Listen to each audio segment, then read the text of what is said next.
ભાવનગર શહેરમાં ભાજપની જીત થતાં જ રૂપમ ચોક ખાતે વિશાળ સંખ્યામાં ભાજપના કાર્યકર્તાઓ મોટી સંખ્યામાં એકત્ર થઈને વિજય ઉત્સવ મનાવ્યો હતો।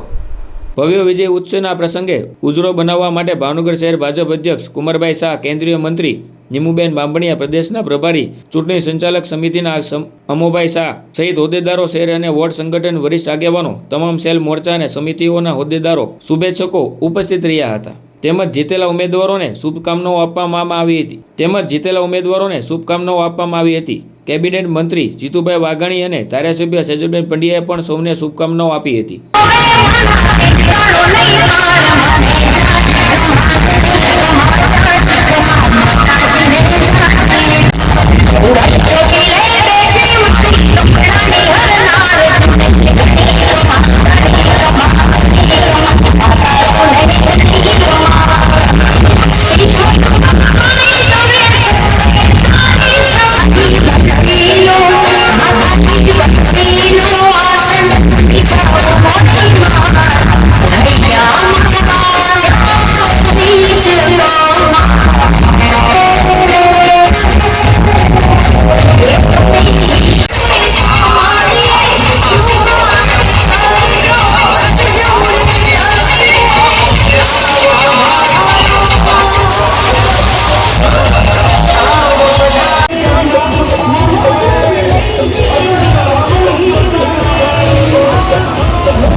આજે ગુજરાતની અંદર જે સ્થાનિક સ્વરાજ્યની જે ચૂંટણીઓ હતી, મહાનગરપાલિકાની, ગ્રામ પંચાયત, નગરપાલિકાઓ, તાલુકા પંચાયત, જિલ્લા પંચાયત, તેની અંદર ભારતીય જનતા પાર્ટી ગુજરાતની અંદર 90% સીટની અંદર જે જ્વલંત વિજય થયો છે, તેનો આજે ભારતીય જનતા પાર્ટી ભાવનગર મહાનગર દ્વારા ગોગાગેટ ચોક ખાતે વિજયોત્સવનો કાર્યક્રમ બનાવવામાં આવ્યો હતો।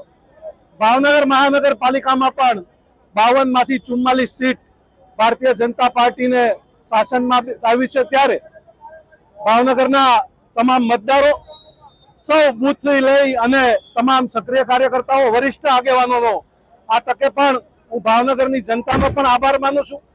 આ વિજયોત્સવ કાર્યક્રમની અંદર આપણા સાંસદ અને કેન્દ્રીય રાજ્યમંત્રી આદરણીય નીમુબેન, મારા મહામંત્રી આદરણીય ભાઈ નરેન્દ્રસિંહ, નિલેશભાઈ, મુકેશભાઈ, પૂર્વ અધ્યક્ષ અને ચૂંટણી સંચાલન સમિતિના અમારા સંયોજક આદરણીય અમો કાકા, પૂર્વ અધ્યક્ષ અભયભાઈ, તમામ કાર્યકર્તાઓ સાથે આજે ગોગાગેટ ખાતે વિજયોત્સવનો ભવ્યથી ભવ્ય ઉજવવામાં આવ્યો।